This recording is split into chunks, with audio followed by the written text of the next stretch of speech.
성경 말씀은 사무엘하 11장 1절에서 5절 말씀입니다.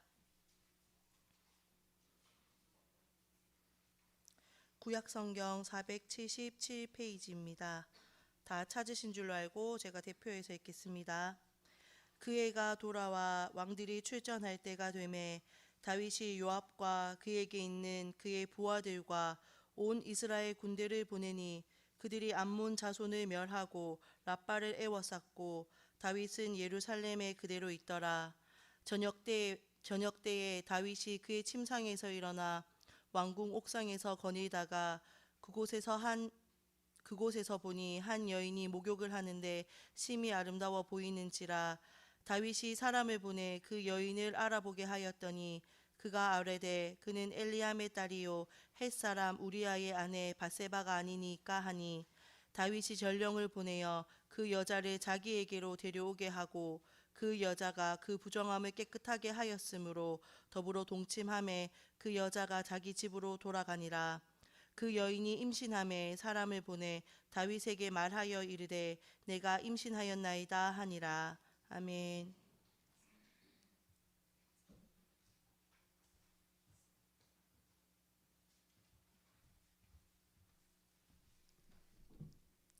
이 시간 목사님 나오셔서 말씀을 전해 주실 때 많은 은혜 받으시기 바랍니다.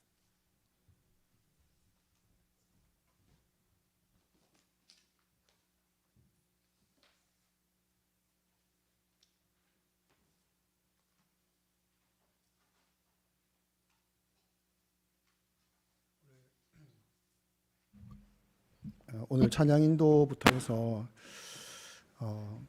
과거로 이제 누군가가 이제 음악은 타임머신이다, 인간이 만든 타임머신이다 이렇게 이야기를 했는데, 찬양을 할 때부터 아주 어릴 때 부모님 손을 잡고 8살, 9살 때부터 해서 졸면서도 불구하고 금요철야, 그때 금요철야는 9시부터 새벽 5시까지 했잖아요. 그 철야를 따라다니면서 불렀던 찬양이 떠오르고, 자고 눈을 떠보면 이제 어머니 무릎에 제가 베고 자고 있고, 어떤 때는 그 눈물이 제 얼굴을 적시기도 하고 그랬던 기억이 납니다. 탈무드에 보면 악마가 바빠서 사람을 찾아다닐 수 없을 때 수를 대시 보낸다 라는 말이 있고, 신이 너무 바빠 인간에게 대신 어머니를 주셨다. 그러니까 신이 너무 바빠서 인간을 다 돌볼 수 없을 때는 어머니를 주셨다라는 말이 있습니다. 많은 사람들은 신은 모든 곳에 있을 수 없기 때문에 대신 어머니를 만들었다라는 말로 많이 사용을 하지요. 어떤 사람은 이 말 때문에 신이 없다 이렇게 말하는 사람이 있지만, 탈무드는 유대인의 격언이기 때문에 신이 어떤 존재인지를 아는 사람이 쓴 것입니다. 신은 무소부지하다, 다 계신다 라는 것을 알고 이 글을 쓴 것입니다. 그렇다면 이 말은 하나님의 사랑이 어떠한지, 하나님의 성품이 어떠한지를 가장 잘 말해줄 수 있는 존재, 그러니까 하나님을 가장 많이 닮은 존재가 이 땅에 있다고 한다면 어머니다, 이것을 말하고자 한 것이죠. 임태주 시인이라는 분이 계십니다. 그의 어머니 편지라는 글이 있습니다. 내용이 많이 긴데 오늘 저는 전반부만 읽겠습니다. 아들아 보아라, 나는 원체 배우지 못했다. 홈이 잡는 것보다 글 쓰는 것이 10,000배 고되다. 그리 알고 서툴게 썼더라도 너는 새겨서 읽으면 된다. 내 유품을 뒤적여 내가 이 편지를 수습할 때면 나는 이미 다른 세상에 가 있을 것이다. 나는 옛날 사람이라서 주어진 대로 그냥 살았다. 마음대로라는 게 애당초 없는 줄 알고 살았다. 너희를 낳을 때는 힘들었지만 낳고 보니 정답고 의지가 돼서 좋았다. 들에 나가 돌밭을 고를 때는 고단했지만 밭이랑에서 당근이며 무며 감자알이 통통하게 몰려 나올 때 내가 조물주인 양 좋았다. 꾀꽃은 얼마나 이쁘더냐, 양파꽃은 얼마나 화나더냐. 나는 도라지 씨를 일부러 넘치게 뿌렸다. 그 자체의 고운 도라지 꽃들이 물이 지어 넘실 거릴 때 내게는 그곳이 천국이었다. 나는 뿌리고 기르고 거두었으니 이것으로 족하다. 나는 무슨 뜻이 없다. 그런 걸 내세울 지혜가 없다. 나는 밥 지어 먹이는 것으로 내 소임을 다했다. 봄이 오면 여린 쑥을 뜯어다 된장국을 끓였고, 여름에는 강에 나가 제첩한 소쿠리 얻어다 맑은 국을 끓였다. 가을에는 미꾸라지 무쇠솥에 삶아 추어탕을 끓였고, 겨울에는 가을 물을 썰어 칼칼한 동태탕을 끓여냈다. 이것이 내 삶의 전부다. 너는 책줄이라도 읽었으니 나를 헤아릴 것이다. 너 어렸을 적 네가 나에게 한 맺힌 듯이 물었었다. 이장님 잔치 마당에서 일 돕던 다른 옆편 애들은 제 새끼들 불러 전나부랭이며 유밀과 부스러기를 주섬주섬 챙겨 먹일 때 엄마는 왜 못 본 척 나를 외면했느냐고 내게 따져 물었다. 나는 여태 대답하지 않았다. 높은 사람들이 만든 세상의 지엄한 윤리와 법도를 나는 모른다. 그저 사람 사는 데는 인정과 도리가 있어야 한다는 것만 겨우 알 뿐이다. 남의 예식이지만 나는 그에 맞는 예의를 보이려고 했다. 그것은 가난과 상관없는 나의 인정이었고 도리였다. 그런데 네가 그 일을 서러워하며 물을 때마다 나도 가만히 아팠다. 생각할수록 두고두고 잘못한 일이 되었다. 내 도리의 값어치보다 내 입에 들어가는 떡 한 점이 더 지엄하고 존귀하다는 걸 어미로서 너무 늦게 알았다. 내 가슴에 여태껏 박힌 멍울이다. 이미 용서했더라도 애미를 용서하거라. 이게 전반부입니다. 제가 반만 읽은 거죠. 제가 몇 주 전에 한 3, 4주 된 것 같아요. 임태주 시인의 어머니 편지, 어머니가 남긴 편지죠. 이거를 읽고 어머니가 평생을 살아오면서 자신이 믿어왔던 사람의 사는 도리가 이렇지, 사람은 이렇게 살아야지 라고 했던 것조차도 자녀의 입에 떡 하나 넣어주지 못한 것으로 인하여서 아파했던, 그게 더 중요한 것인데 아파했던 그것으로 평생 가슴에 몽울이 생겨버린 어머니의 마음, 이 한 대목에 제가 한 2시간 울었던 것 같아요. 제 어머니가 생각이 나서. 제가 중학교 때 가장 좋아했던 강연자는 그 신바람 박사 황수관이었습니다. 너무 좋아했습니다. 그분의 강연 테이프를 다 가지고 있었고 매일 자는 시간이 되면 그 테이프를 틀어놓고 잠을 잘 정도로, 늘어나면 다시 냉장고에 집어넣고 다시 꺼내서 들을 정도로 그 황수관 박사님의 신바람 강연을 너무 좋아했습니다. 그 중에 가장 가슴을 먹먹하게 했던 것은 황수관 박사님의 어머니 이야기입니다. 제목은 세상에서 가장 아름다운 말 엄마라는 제목입니다. 그의 부모는 일본 히로시마 인근에 살았습니다. 미군 폭격기가 집 위로 지나가는 소리가 들렸을 때에 놀란 아버지가 집에서 나오라 라고 소리치고 밖으로 뛰쳐나갔습니다. 정신을 차린 아버지가 아무도 안 따라오는 것을 보고 집으로 돌아와 보니 만삭의 어머니가 5살 된 큰딸과 3살 작은 딸을 끌어안고 있었습니다. 아버지는 다시는 달아나지 않겠다고 결심했습니다. 그로부터 5년이 지나 6.25 전쟁이 터졌습니다. 피난길에 오른 가족 옆으로 수류탄이 폭발했습니다. 지게 지고 있던 아버지는 수로 쪽으로 피했습니다. 하지만 어머니는 짐을 버리고 자식 셋을 품에 안고 쓰러졌습니다. 황수관 박사님 어릴 때 이야기입니다. 홍역 때문에 죽음 직전까지 갔을 때에 이미 축 처져 죽어있는 어린 황수관을 어머니가 안고 있을 때에 아버지가 이렇게 말했습니다. 죽은 자식 품에 안고 있으면 뭐해? 빨리 줘. 부모 앞서 죽은 자식은 자식도 아니야. 버리려고 하는 것이죠. 자식을 포기한 아버지가 모질게 말할 때에 어머니는 종기 난 아들의 몸을, 고름이 흐르고 있는 아들의 얼굴을 보며 혀로 닦아내고 안타까워했고, 며칠이 지나 황수간 박사는 생기가 돌며 살아났다. 이런 이야기가 있습니다. 성경에 보면 이런 표현이 있죠. 마태복음 7장 11절입니다. 함께 읽겠습니다. 너희가 악한 자라도 좋은 것으로 자식에게 줄 줄 알거든 하물며 하늘에 계신 너희 아버지께서 구하는 자에게 좋은 것으로 주시지 않겠느냐. 옛날에는 제가 후반 부분을 늘 강조하고 와닿았습니다. 그래, 하나님 좋은 것을 우리에게 주시지라고 했는데 어버이날을 준비하면서 갑자기 이 말씀이 떠오르면서 어떤 부분이 떠오르는가. 너희가 악한 자라도 좋은 것으로 자식에게 준다. 아무리 못난, 아무리 나쁜 부모도 자식에게만큼은 좋은 것을 준다. 그게 부모다.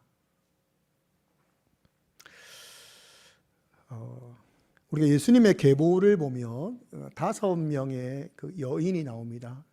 계보기 때문에 어머니가 나오는 거죠. 5명의 어머니가 나옵니다.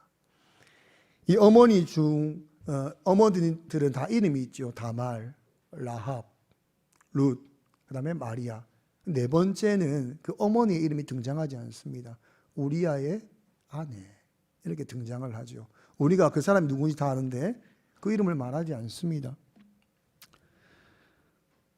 그 4명 중 이름이 불려진 4명 중에 마리아를 제외하고는 그렇게 뭐랄까요? 거룩하거나 가치 있거나 경건하거나 그런 이름이 사실 없죠. 다 이방인. 아니면 이방인 중에서도 사실은 여리고 안에 있는 장기 뭐 이렇게 등장하지 않습니까? 그런데 그 여인들은 그렇게 좋은 여인이 아님에도 불구하고 이름이 다 등장하는데 한 사람 바세바는 어머니임에도 불구하고 우리아의 아내로 등장을 합니다. 많은 사람들이 죄인이기 때문이다. 우리아의 아내를 설명함으로 말미암아 그가 어떤 죄인인지를 설명하기 위함이다 라고 이야기를 합니다. 떳떳하게 이름을 새길 수 없는 이름이다 라고 말하는 분도 있습니다. 음탕한 여인이다, 나쁜 여인이다 이렇게 말하는 분들도 있습니다. 다르게 말하는 분들도 있지만 또 이렇게 말하는 분들도 있습니다. 저는 오늘 어버이날 말씀을 준비하면서 악한 자라도 자녀에게만큼은 좋은 부모가 되고 싶어 하는 것이 부모인데 성경의 이름이 새겨지지 못한 바세바, 솔로몬의 어머니의 인생을 한번 이야기해보고자 합니다.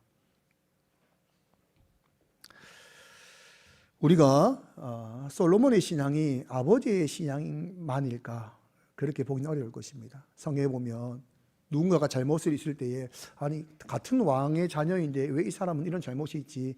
라고 할 때에 항상 성경의 마지막 구절이 이는 모압 여인의 후손이다 이렇게 등장하거든요. 그러니까 어머니의 영향이다 라는 것이 성경이 꼭 등장하는 구절입니다. 솔로몬의 전반부의 신앙의 20년 위대한 신앙의 길을 걸었던 솔로몬의 20년의 삶은 분명히 다윗의 영향도 있었겠지만 더 크게 그 어머니의 영향이 있었을 것입니다. 그래서 저는 세상이 나쁘다고 말할지도 모르는 솔로몬의 어머니에 대해서 한번 오늘 말씀을 나누고자 합니다.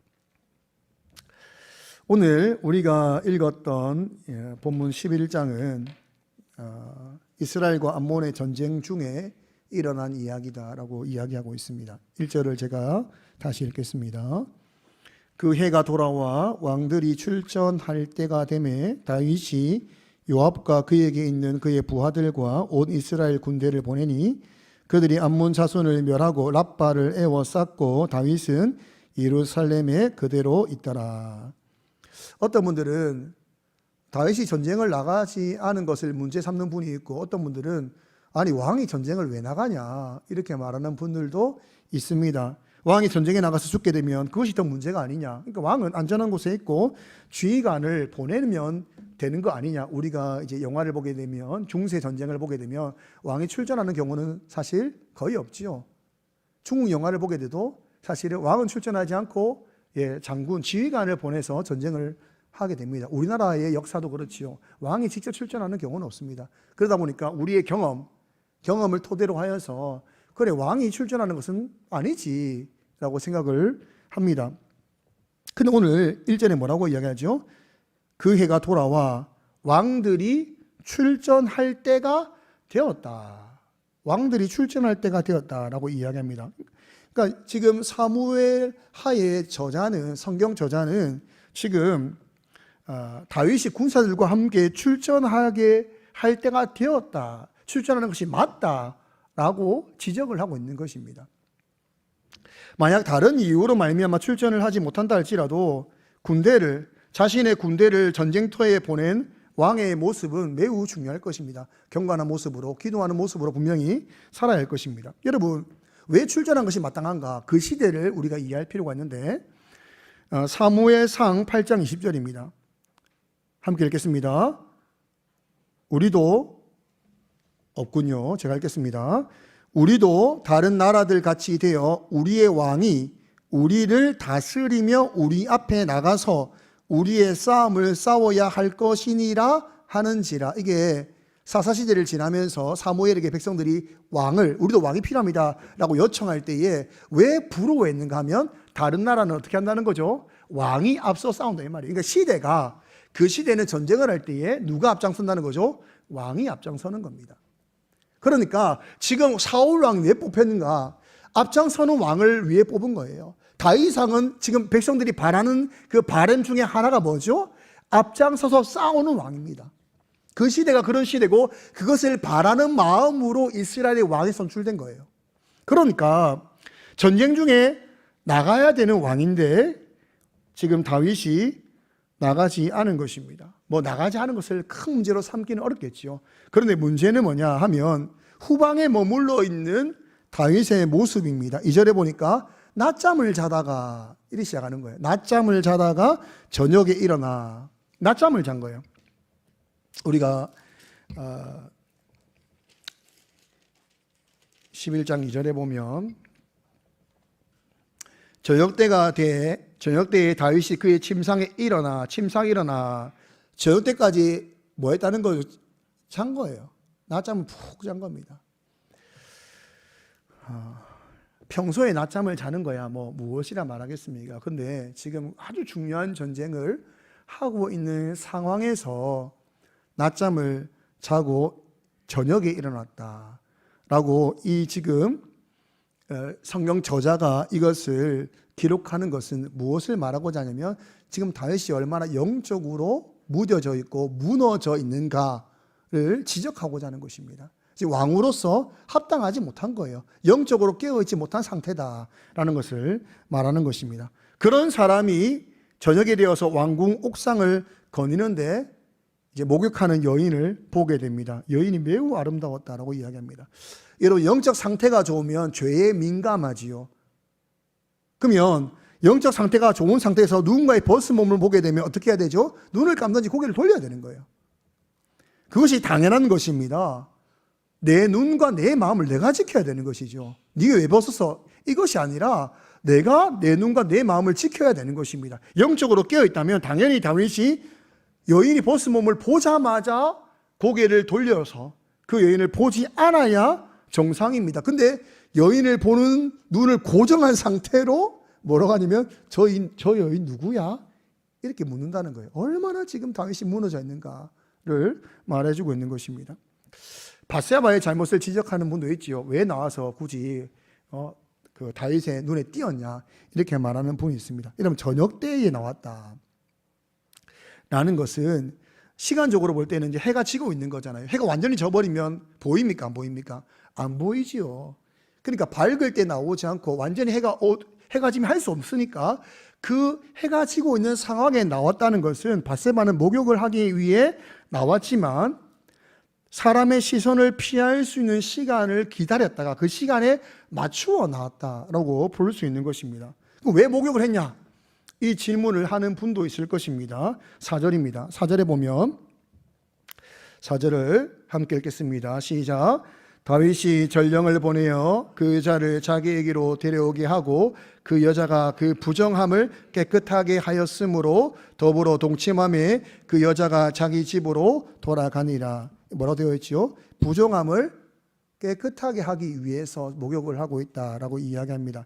한 달에 한 번씩 여자들은 주기가 다가오지요.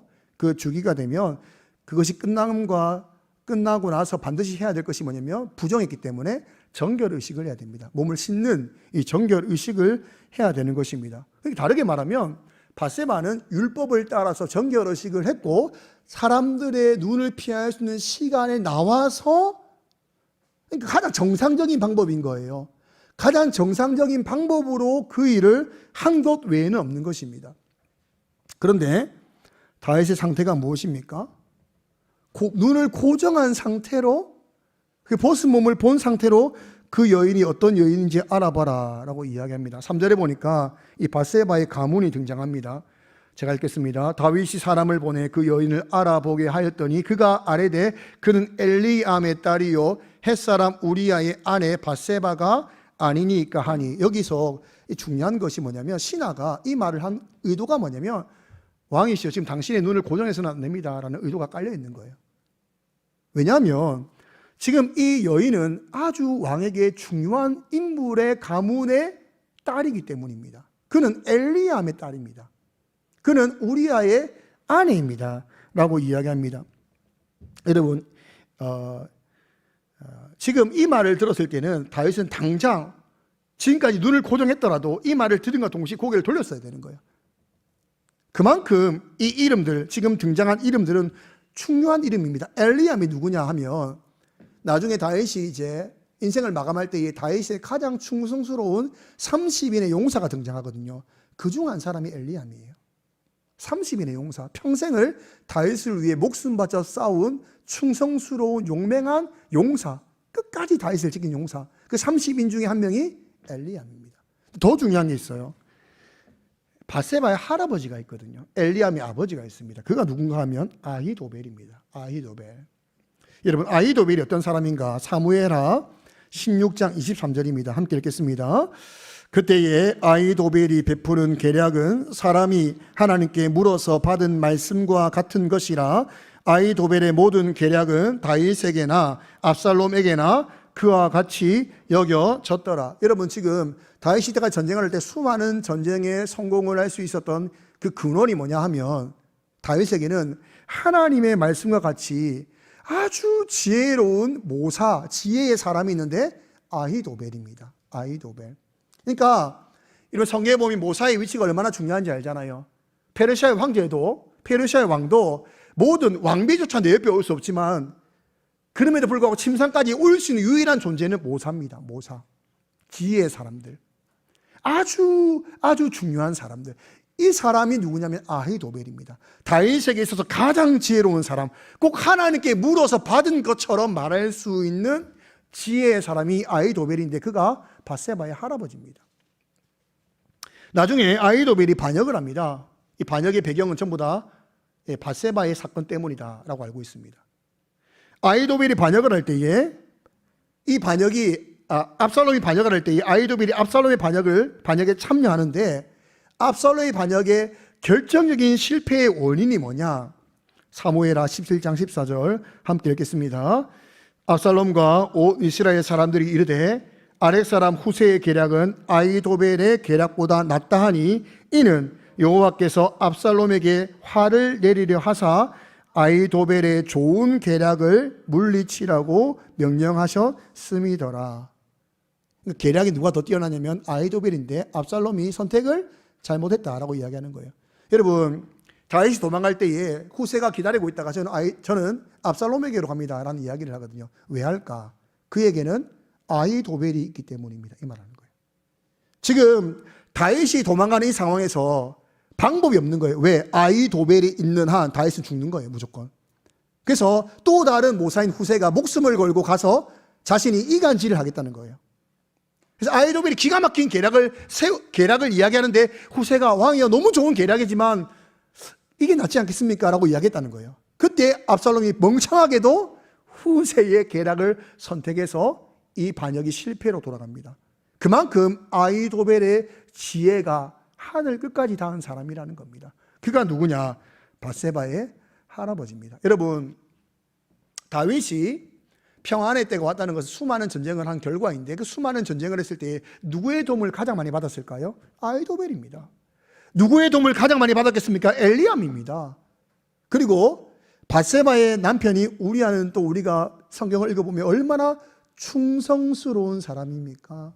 전쟁 도중에 불려받으니까 자기는 자기의 밑에는 그런 군인들을 위해서라도 잠을 자지 않아요. 밧세바에게 들어가지 않습니다. 그만큼 충성스러운 사람이에요. 그러니까 이 가문은, 밧세바의 가문은 다윗이 절대로 손을 대서는 안 됩니다. 왜 손을 대면 안 되냐면 권력이 많아서가 아니라 너무나도 다윗을 위해 살아온 인생들이기 때문입니다. 그런데 이런 가문에 이런 손녀요, 딸이요, 아내인 밧세바를 다윗이 데려오라고 하는 거예요. 그러니까 다윗이 얼마나 지금 영적으로 무너져 있는지, 얼마나 잘못된 선택을 하고 있는지를 지금 말하고 있는 것입니다. 그리고 데려오고 나서 4절에 보니까 무엇이라 말하냐면 그 여자가 부정함을 깨끗게 하였으므로 동침했다. 깨끗게 하였으므로 동침했다. 지금 이 개역 개정의 번역을 따른다면 무슨 말이냐면 다윗이 밧세바가 율법을 따라서 정결케 된 것을 확인하고 동침했다는 것을 말하는 거예요. 여러분, 지금 다윗이 정욕을 막 이기지 못해가지고 죄를 범하고 있는 상황에서 이 여인이 부정한지 부정하지 않은지를 확인했다고 하는 거예요. 얼마나 이상합니까? 얼마나 이중적입니까? 우리가 모든 율법에 이게 무거운 것이 좀 가벼운 것이 있거든요. 그러니까 정결법은 좀 가벼운 내용이란 말이에요, 사실은. 아니, 지금 이 여자가 정결하냐, 정결하지 않냐, 이것을 확인하는 사람이 가장 무거운 10계명을 지금 어기고 있잖아요. 10번째 계명이 뭡니까? 내 이웃의 아내를 탐내지 말라. 지금 얼마나 이중적이냐. 여러분, 이중적인 사람의 특징이 뭐냐면 신앙이 무너진 사람입니다. 내가 지키고 싶은 건 너무 중요하게 지키고 지켜야 될 것은 안 지키는 사람, 이 이중적 사람은 신앙이 얼마나 무너지는가를 보여주는 거예요. 지금 다윗이 얼마나 무너졌는지 정결한지 안 정결한지를 확인하고 있다는 거예요. 이런 큰 죄를 범하는 사람이. 다윗과 밧세바의 사건 어디에도 밧세바의 잘못을 성경이 지적하고 있지는 않습니다. 밧세바는 남편의 사망 소식을 듣고 소리내어 울었다. 진심으로 남편을 사랑했다라고 이야기를 합니다. 사무엘하 11장 26절과 27절입니다. 함께 읽겠습니다. 우리아의 아내는 그 남편 우리아가 죽었음을 듣고 그의 남편을 위하여 소리내어 우니라. 그 장례를 마침에 다윗이 그 사람을 보내 그를 왕궁으로 데려오니 그가 그의 아내가 되어 그에게 아들을 낳으니라. 다윗이 행한 그 일이 여호와 보시기에 악하였더라. 밧세바는 울었다. 너무 슬퍼 울었다. 근데 다윗의 행위는 악하다. 하나님이 말씀하고 있는 것입니다. 여러분, 1년의 시간이 지나서 나단이 다윗을 책망할 때에도 다윗만 책망합니다. 밧세바를 향한 책망이 등장하지 않습니다. 밧세바는 다윗으로 말미암아 큰 상처를 입은 사람입니다. 후에는 또 할아버지도 결국 죽지 않습니까? 그러니까 많은 상처를 다윗으로 인하여서 얻은 사람이 밧세바다라고 이야기하고 있습니다. 1년 동안 다윗의 아내로 살 때에 나단이 이 죄를 고발하기 전까지 밧세바는 자기 남편이 어떻게 죽었는지 몰랐습니다. 우리아가 어떻게 죽었는지 몰랐어요. 근데 나단이 와서 다윗의 죄를 고발할 때에 밧세바는 다윗이 자기 남편 우리아를 죽인 사람이라는 것을 알았습니다. 죽이기 위해서 얼마나 더러운 일들을 했는지 정황이 다 드러나 버렸잖아요. 그때 알게 된 거예요. 다윗의 죄의 결과로 말미암아 밧세바는 태어나 처음으로 얻은 아들을 잃게 됩니다. 그런 밧세바가 다윗을 어떻게 마주할 수 있겠습니까? 그런데 성경은 바세바가 첫 아들을 잃고 난 후에 다윗이 바세바와 다시 동침하는 이야기를 그리고 있습니다. 사무엘하 12장 24절과 25절입니다. 함께 읽겠습니다. 다윗이 그의 아내 바세바를 위로하고 그에게 들어가 그와 동침하였더니 그가 아들을 낳음에 그의 이름을 솔로몬이라 하니라. 여호와께서 그를 사랑하사 선지자 나단을 보내 그의 이름을 여디디아라 하시니 이는 여호와께서 사랑하셨기 때문이더라. 여러분 지금 무엇을 이야기하냐면 다윗이 아내 바세바, 처음으로 아내 바세바, 그전까지는 우리아의 아내로 등장하다가 이때 처음으로 아내 바세바라는 이름으로 등장하는데 위로하였다. 여러분 위로라는 것은 한쪽이 한다고 해서 되는 것이 아니라 받아야 되는 것입니다. 이 말은 뭐냐면 모든 정황이 드러났고 다윗이 얼마나 악하고 잘못됐는지를 알고 있음에도 불구하고 바세바가 다윗을 받아들였다. 이렇게 말하고 있는 거예요. 왜 받아들였을까요? 그 정황이 드러난 이후에 다윗의 태도가 무엇입니까? 진심으로 회개하였습니다. 진심으로 회개하였습니다. 진심으로 회개한 다윗, 그 다윗을 바세바가 받아들였다. 다르게 말하면 용서했다. 그렇게 성경이 이야기하고 있는 것입니다. 하나님은 참 저는 하나님 우리 아버지가 되심이 참 복되다라고 느끼는 게 다윗이 인생 가운데 가장 부끄러운 수치잖아요. 이 죄로 말미암아 인생 전체가 흔들리지 않습니까? 가장 수치스럽고 가장 괴로운 인생의 길을 보내고 있는 이 시점, 그리고 바세바는 완전히 슬픔과 애통함으로 가득 차고 있는 이 시점에 하나님이 주신 선물이 뭐냐면 솔로몬이다. 이 솔로몬이 결국 다윗의 가장 괴로운 인생을 회복시키고 그리고 가장 무너진 애통함이 있는 바세바의 인생을 위로하지 않습니까? 솔로몬의 40년 왕정 통치 중 20년 앞선 어떻게 보면 그 아버지 다윗보다도 많은 업적과 나라의 평안과 위대한 왕으로서의 삶을 살 수 있었던 것, 그 어머니 바세바의 영향이다라고 볼 것인데 저는 오늘 두 가지를 이야기하고자 합니다. 오늘 본문 안에서 바세바는 어떤 사람이었는가? 용서의 사람이다. 용서의 사람. 바세바는 잘못한 것이 없죠. 율법을 따라서 몸을 씻었고 다른 사람의 시선을 피해서 피한 시간에 가서 말씀대로 산 사람인 것입니다. 말씀대로 한 것 외에는 그는 잘못한 것이 없습니다. 근데 잘못한 것이 없음에도 불구하고 이미 무너진 사람 다윗으로 말미암아 씻을 수 없는 고난과 아픔과 애통함이 그에게 찾아왔으나 진심으로 하나님 앞에 회개하는 사람을 용서할 줄 아는 사람이었다라고 말하고 있는 것입니다. 진심으로 용서하였기 때문에 진심으로 다윗을 남편으로 받아들였다라고 이야기합니다.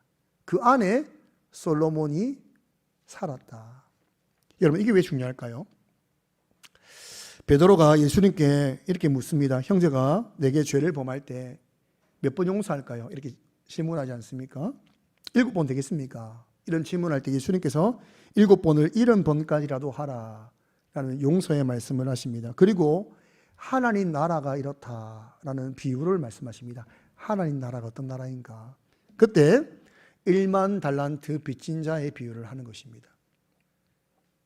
1만 달란트를 빚진 사람이 갚을 수 없지요. 갚을 수 없어서 종에게 용서를 구합니다. 근데 왕은 아무런 조건 없이 1만 달란트를 탕감해 줍니다. 용서를 받은 종이 신나서 밖에 나가보니까 자기 동무 중 한 사람 100데나리오, 지금으로 따지면 1000만 원쯤 되겠죠. 100데나리오 빚진 동료를 만나서 이 빚을 갚으라 라고 말하죠. 동료가 갚을 테니까 조금만 기다려라 라고 애원을 합니다. 참아달라 애원을 합니다. 근데 용서하지 않고 감옥에 쳐넣어버립니다. 이 소식을 왕이 듣게 되지요. 나는 너의 빚을 다 탕감해 주었는데 내가 너를 불쌍히 여긴같이 너도 내 동료를 불쌍히 여김이 마땅하지 않느냐? 왜 그렇게 하지 않느냐? 라는 이야기를 합니다. 그리고 하시는 말씀이 뭐냐면 마음으로부터 형제를 용서하지 아니하면 나의 하늘 아버지께서도 너희에게 이와 같이 하겠다라고 말씀하십니다. 이때 무엇을 말하는 거죠? 하나님의 나라는 어떤 나라입니까? 용서의 나라다. 여러분의 가정이, 여러분의 직장이 하나님의 나라가 임하기를 바란다면 여러분 무엇을 해야 되죠? 용서해야 됩니다. 용서. 말씀을 따라 산다는 것이 뭐냐? 어떤 죄를 짓더라도 그 죄가 아무리 크다 할지라도 하나님이 우리를 용서하셨듯이 우리도 그 사람을 용서하는 것입니다. 그게 하나님의 나라이고 그렇게 할 때 하나님의 나라가 임하는 것입니다. 바세바의 고통과 애통함이 얼마나 컸겠습니까? 얼마나 원수같이 여길 수 있는 상황입니까? 그럼에도 불구하고 그는 용서의 어머니였습니다. 용서의 어머니. 용서의 어머니가 되었다는 것은 솔로몬이 자라는 동안 그 솔로몬의 가정은 어떤 가정이었죠? 하나님의 나라였을 것이다. 여러분, 다윗이 아주 어려운 인생길을 그때부터 걷잖아요. 하지만 바세바와 함께하는 솔로몬의 삶은 하나님의 나라였을 것입니다. 왜요? 용서의 어머니와 함께하기 때문에.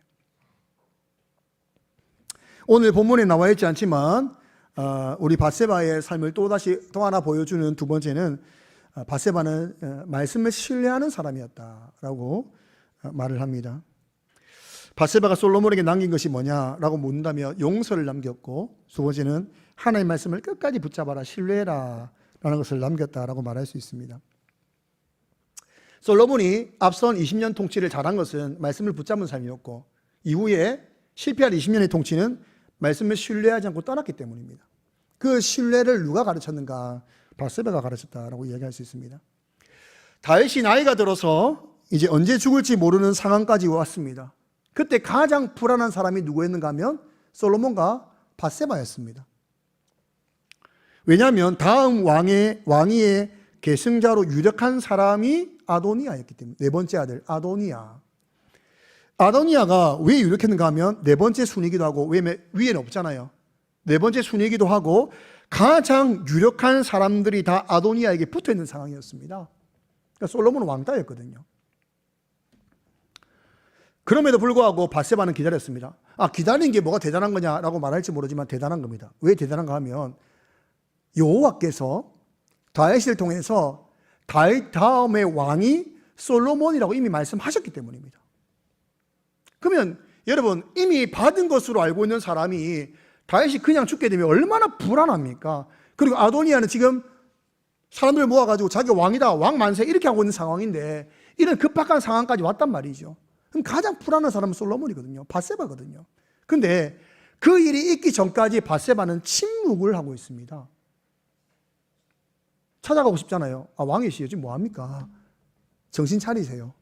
다음 왕으로 하나님께서 당신의 다음 왕으로 솔로몬 세운다고 말씀하지 않았습니까? 빨리 세우세요. 문제가 커지고 있습니다. 이렇게 말을 해야 되지 않겠습니까? 근데 이 일이 벌어지기 전까지, 아도니아가 왕으로 만세를 받기 전까지 바세바는 침묵을 합니다. 솔로몬도 침묵을 합니다. 여러분, 솔로몬이 왜 침묵할 수 있었을까요? 바세바가 침묵하니까. 말씀을 신뢰하는 그의 어머니가 침묵하니까 그 신앙을 따라서 솔로몬도 함께 침묵하는 거예요. 열왕기상 1장 13절을 함께 읽겠습니다. 시작. 당신은 다윗 왕 앞에 들어가서 아뢰기를 내 주 왕이여, 전에 왕이 요종에게 맹세하여 이르시기를 내 아들 솔로몬이 반드시 나를 이어 왕이 되어 내 왕이 앉으리라 하지 아니하셨나이까? 그런데 아도니아가 무슨 이유로 왕이 되었나이까 하소서.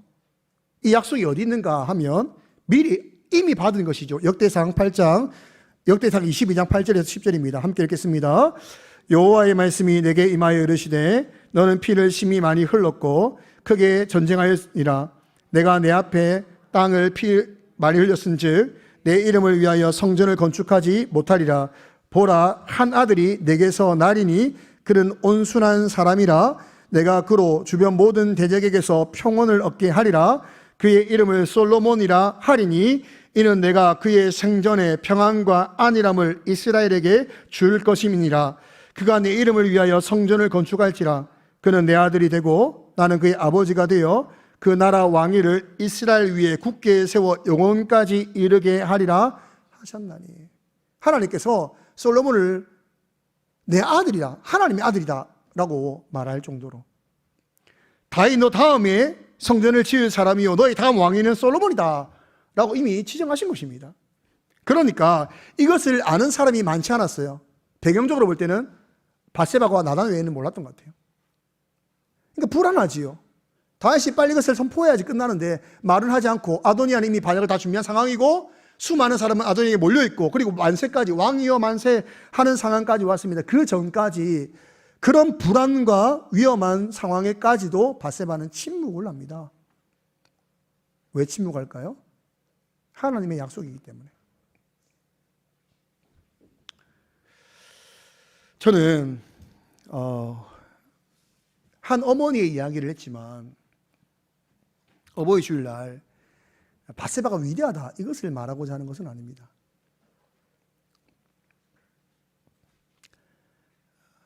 그가 정말 눈물과 애통함이 있었지만 용서할 줄 알았고 어려운 위급한 어떤 세상의 시기를 보냈음에도 불구하고 말씀을 신뢰하는 사람이었지만 저는 어머니였다라고 하는 것을 말하고자 하는 것입니다. 다른 말로 하면 어머니는 악한 자라도 자녀에게 좋은 것을 주고 싶어 한다는 거예요.